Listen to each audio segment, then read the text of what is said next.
Welcome to GESScast. Tune in and listen as we speak to global education experts about the latest trends, challenges, and stories that matter.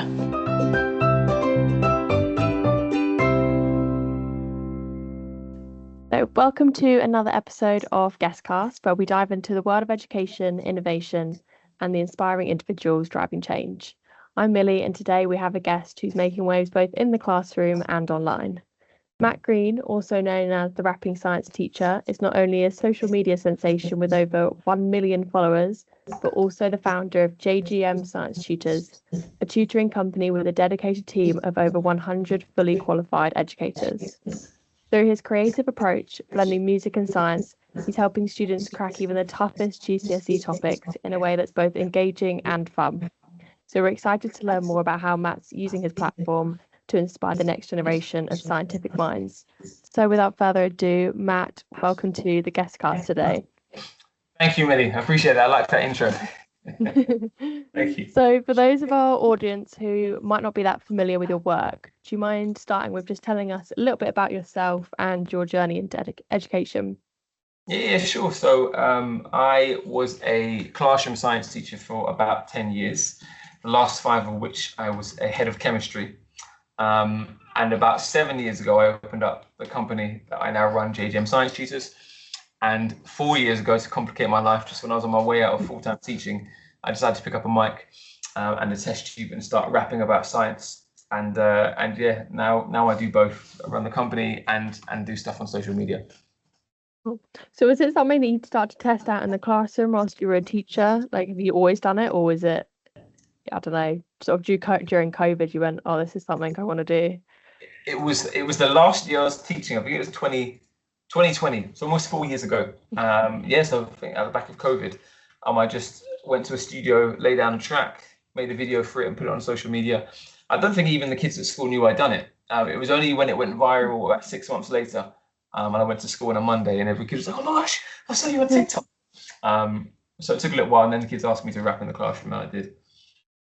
Oh, nice. I'm guessing they asked you a lot for that all the time after you pushed that out live and it's gone viral. Yeah, they asked a few times. I tried to do it whenever it was whenever it made sense. And I only had a few raps then, and so there's lots of topics in the classroom. If I was teaching something I had a rap for, I would do it.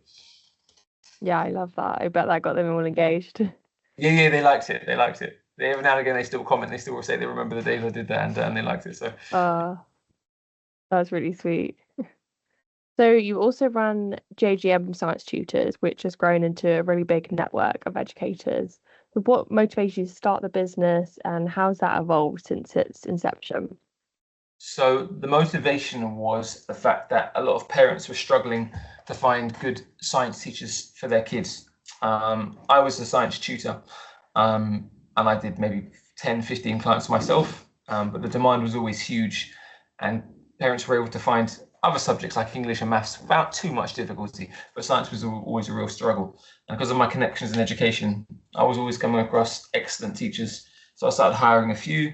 We got great results, got good reviews, so I hired more. And then we went from maybe 2 tutors in the first 2 months and 3 clients to well over 300 clients, 300 lessons a week we've got now, and 100 tutors. And rather than just families that we used to provide for only in one-to-one lessons, we now do big companies and schools. So we've got big companies like Skanska, a multi-billion building company, and we provide specialist group sessions for them. We've got schools, even in Dubai, that we provide tutoring for, and yeah, it's grown. That's sort of our thing that we're spreading into now.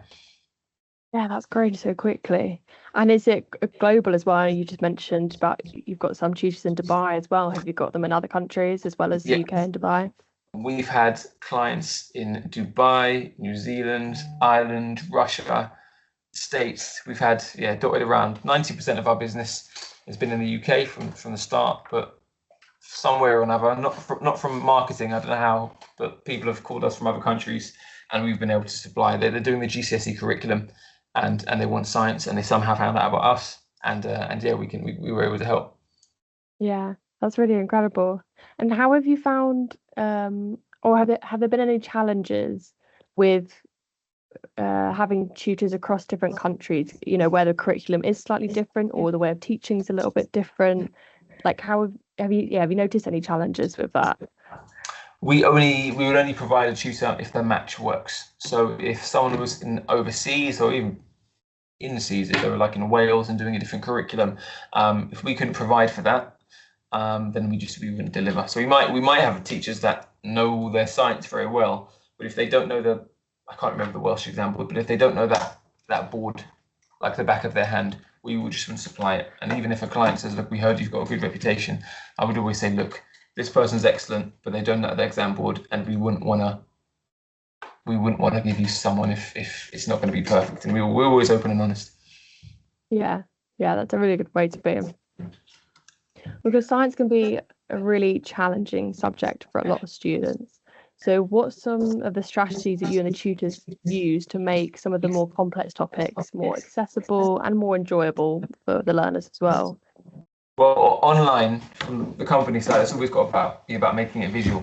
So we have a very special whiteboard system that we use, which allows tutors to draw on the screen, and the students, they can see it live. So, if I was a teacher and you were my student, I would be drawing a cell on the board. I'd say, Millie, can you label that for me? You draw on it, and I'd see what you know and what you didn't know. And once you've got that, we'd move on to exam-based questions, and we'd write the answers, go through the exams answers, and then once the lesson's finished, you can go back on. And that we find is a strategy that works very well. Having that visual, being able to write, being able to interact, being able to undo simple things like that. The days when we would write pen on paper, you might be able to follow what I'm doing, but if it suddenly gets too complicated, there's too much stuff written, we can't rub out. Whereas on interactive white, you can just undo and make it simple again and check where a student is, and that really helps with complex subjects like science. Yeah. It shows how powerful sort of digital is in education, or everything really, but particularly in education. That's what we're noticing with GESS. Everything digital, AI is taking off, and it's really transforming the way students can learn and access education resources as well, like these. It's exciting times for education with AI. I really look forward to seeing how things move over the next 5 to 10 years. Because I think some incredible things can happen with the accessibility of students learning when they don't get things, if they don't have a tutor or someone that they can speak to, but the AI can help. That's great. And things are coming out so quickly as well. It's I feel like every month, even just within my own work, there's constantly more tools coming out that can make you more efficient, or so many things that are time saving or make you think about things in a different way. And some really useful tools out there. And I can see that for students particularly, where people might need more individual teaching, because if I think about when I was at school, it's very much like the teacher teaches you all of this and everyone learns the same thing and you do things the exact same way. But I think what we're starting to hear from a lot of teachers or some teaching experts is that students need something more individual. Everyone learns in a completely different way. People take things in a different way. They're at different levels. And I think sort of these digital resources are really leaning into that side of things, which must be helping students. 100%. I think like in an ideal world, you've got 30 students in a classroom. They've all got an AI teacher or AI guide. It will very quickly work out what works with you or me. And when it works that strategy out, it can continue to display images. If images work for me, if songs work for you, it can use that strategy for you, and then it can see patterns in a way that a human brain can't keep hold of those patterns, and therefore I think it's going to be very effective in 5 to 10 years time. Yeah, for sure. So you have your alter ego, the rapping science teacher, and that is completely taken off online. So I know you mentioned earlier that it sort of started during COVID, but can you tell us what inspired you to maybe start merging music with science education? Or how did that thought come about? It was just the fact that one day I remembered lyrics to a song, and I sort of thought, oh gosh, I know these words and I haven't tried to. And it was a summer where I was thinking of new strategies to help kids remember when I got back to school in September. And I thought, why don't I try to combine song lyrics with science? So if it's a catchy song, they'll just remember the lyrics. And that's where it came from, really. And it was just an idea I hoped would work, because rap is a bit different to singing. And and you can hit people with a lot of information, which it can be useful in one way, but I thought, is it going to be hard to remember? But after keep plugging away at it worked. And I found a recipe that I'm always improving, but kids learn from it, so I'm happy. Yeah, it's really cool to see something innovative like that. I've never come across something like that before, so yeah, it's really cool to see. Appreciate that. So with your TikTok and social media presence, reaching millions of people now, what impact have you seen on students' engagement with science? And do you think this kind of content is shaping the future of education? Oh, that's a deep one. Yeah. So the impact I've personally seen would be the messages that students send to me. It gets more prolific every year, with students saying, look, I started on a grade 2, I've now got my grade 4, I've got my grade 5, or I passed science specifically only watching your videos when I thought I was completely going to fail. But I've been watching your videos for 3 months, and I just remember every single word, and I recite them in my head when I'm doing the exams. And yeah, when I go to schools, and teachers and kids, they show a lot of love. They remember the songs. They appreciate the way of tying music with it. And I think it is the future. I think it is the future. Not just rapping in science, not just music in science, but trying to get to kids using very snappy style videos, and engaging very quickly. I think with the social media world that we live in, it forces us to optimize teaching, ways of explaining things. Because literally the things I explain in 30 seconds, I was in the classroom for years, and literally, I kid you not, I'd spend hours planning a lesson that was going to be an hour in length.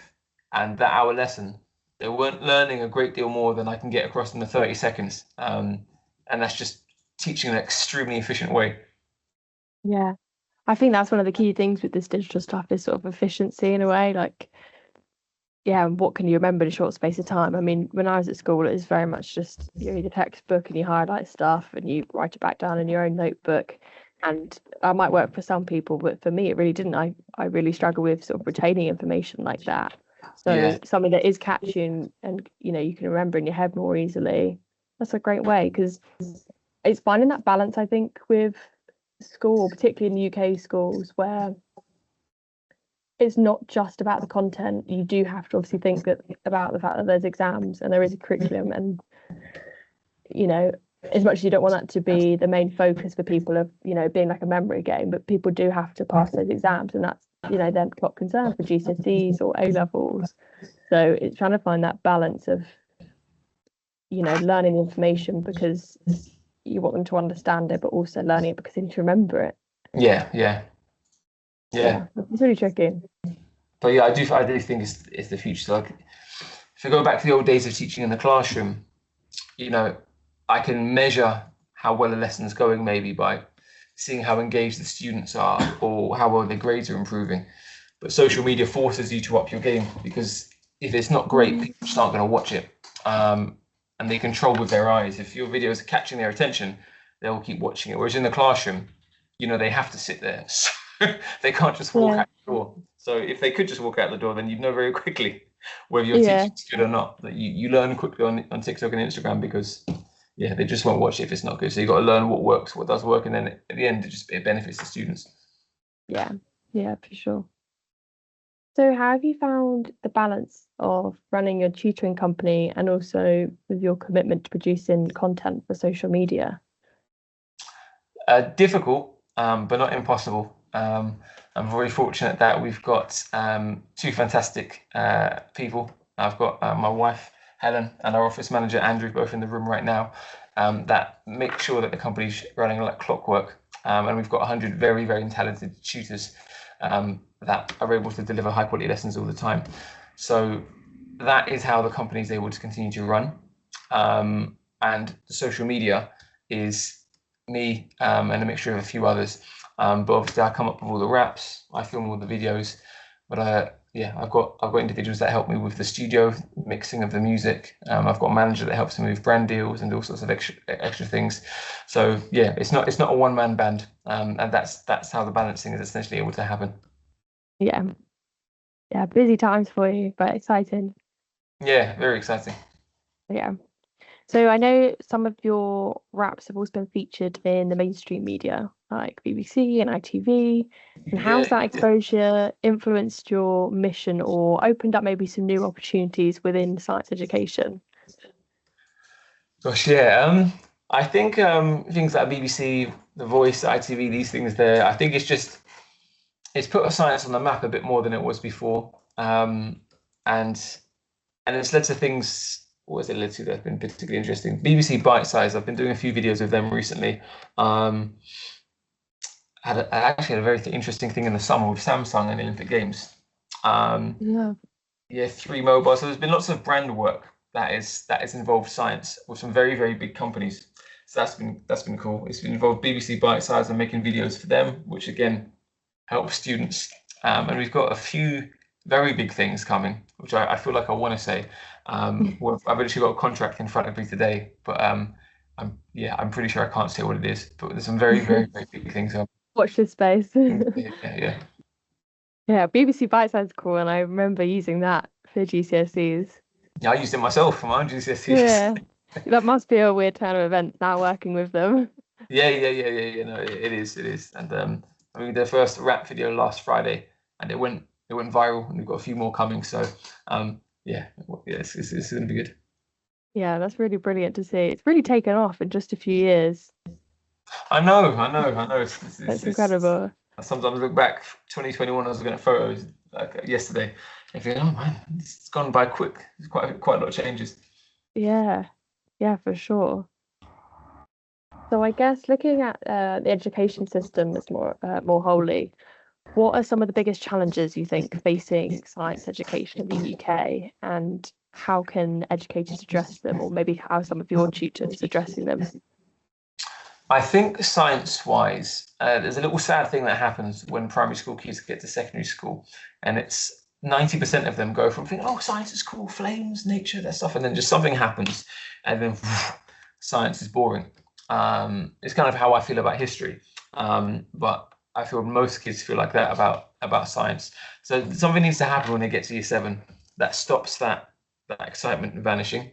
And rather than it dropping to 10% of kids still liking science like me, we can at least keep it to 50%. That might involve more practicals, that might involve just making things more engaging. And even like we mentioned about AI, if there's ways that help kids that struggle with the understanding in those early years of secondary school understand a bit better, then they're less likely to have that drop off. Because it's not just that they're not doing practicals, if they're not getting it, then they're going to find it boring. And if you feel like that at the end of year 7, it's going to be very difficult to get you back into it and enjoy the subject. Yeah, that's interesting that it sort of drops off like that once it hits secondary school. But I guess good that it's already been identified, so you know, okay, this is where there needs to be some changes. This is where we can start, gripping their attention again. That's it. If we can stop that drop off from that point, then I think we can make a big difference by the time we get to GCSE. Yeah, for sure. I guess sticking with GCSE and A-level time as well, people preparing for those exams, obviously we've just gone past the results for last year's lot. What are your top tips for success, obviously particularly in the sciences? Top tips for success for GCSEs and A-levels? Yeah. Number 1, it's going to be the creation of a timetable. I think if you don't allocate time for things, you're just leaving it to chance. It was that famous old adage, fail to plan and plan to fail.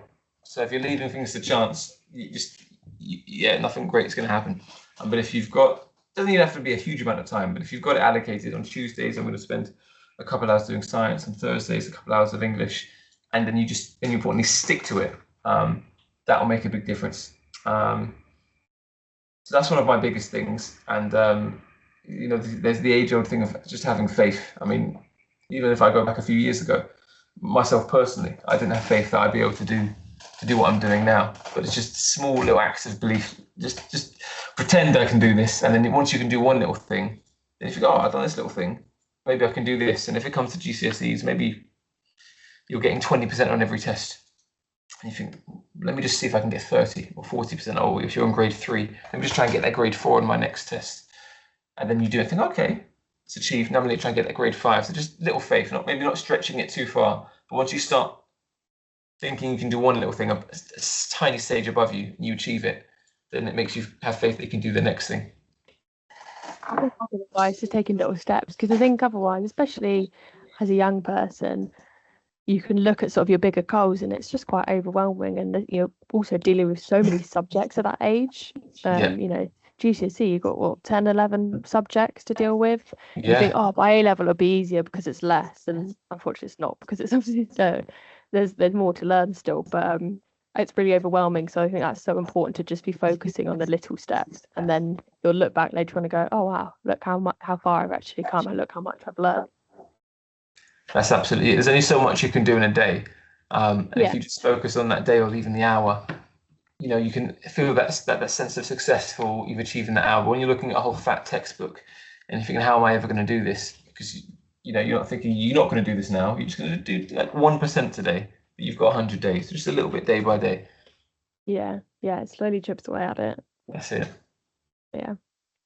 So looking ahead, what are some of the future plans for JGM Science Tutors and your social media content? So for JGM, it's to continue to move more into helping large organizations. Like I said, Skanska is one of them that we're helping. So any companies that have got staff that need training, could be in science, English, maths, it could be bespoke courses, it could be training staff to get their GCSEs or qualifications they missed on before. We can provide that, as well as for schools. So schools need extra support for their children, extra students. We provide tutors that do group sessions. And that's it, as I said before, it's an area that we're moving into more heavily than just helping parents. We'll always help families, we'll always help students in families, but we're moving hugely into the other space now as well. Social media content wise, it's to just keep making the videos more and more insane, and I'm trying to do that on YouTube. I'm trying to follow a Mr. Beast financial model. So spend, I don't know, a few hundred on a video to make it wild and more interesting and entertaining and useful.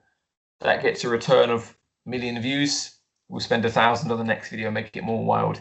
And one of my favorite songs of all time is Michael Jackson's Earth Song. And if I can keep following that formula, I'm hoping one day I can get the wind machines, get in a forest, get scissor lifts, get all sorts. But we'll work on it day by day.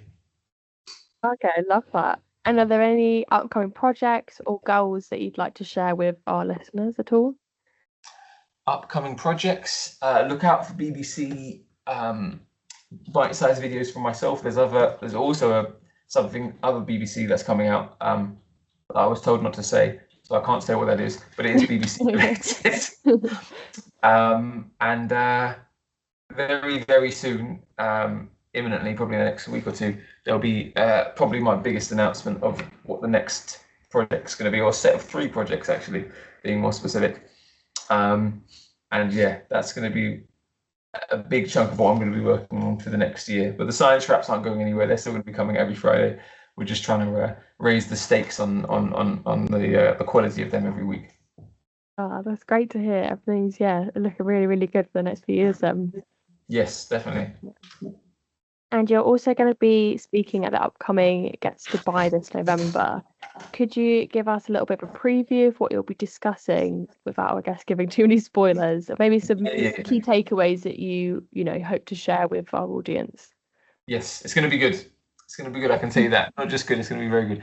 I've got something very special that I'm working on. And it's going to involve... what can I say without giving away? Any advice? Is This is for the guest show. Sorry, I've got my wife, and she's sort of the showrunner for the show and the production of it. And it's explosive. It's going to be explosive. It's going to be fun. I don't think there's going to be a dull moment. And yeah, I everyone's probably going to say so. This will be one of the best shows there. But hey, we'll see. We'll let the show do the talking on the day. Yeah, for sure. We're all really looking forward to it, and it's really not long now. I think we're almost 6 weeks away. So yeah, countdown is on. Or as we're recording this, by the time it goes out, it'll be even closer. So yeah, exciting times. I could say one thing. I could say one thing. Oh, okay, yeah. Rather than just smoke and mirrors and just picking it up and not say anything. I could say for middle leaders and head teachers that want to learn about engaging and how the psychology of engagement can go from social media into the classroom and the wider school. Make sure you're there. It'll change your life. Brilliant. Oh, we're looking forward to it. We'll make sure we get that message out there. Okay. Well, thank you so much for joining us today and sharing all your insights of how you're transforming science education, and you're doing it also in the classroom and online. And to our listeners, we appreciate you tuning in to another episode of GESScast. If you'd like to hear more from Matt and catch him live, then be sure to attend Guest Dubai this year. It's happening just a few weeks on November the 12th to the 14th at Dubai World Trade Centre, and we're going to be in Shakeside Halls 1, 2 and 3. So you can register at guestdubai.com and be a part of the event that brings together thought leaders and educators from all across the world. So as always, stay connected with us for more inspiring conversations on education and innovation. And thank you for listening, and we'll see you all at Guest Dubai. Thanks for joining this week's GESScast. Make sure you visit our website, guesseducation.com, the essential resource for educators, to subscribe to the podcast and to enjoy the latest education news.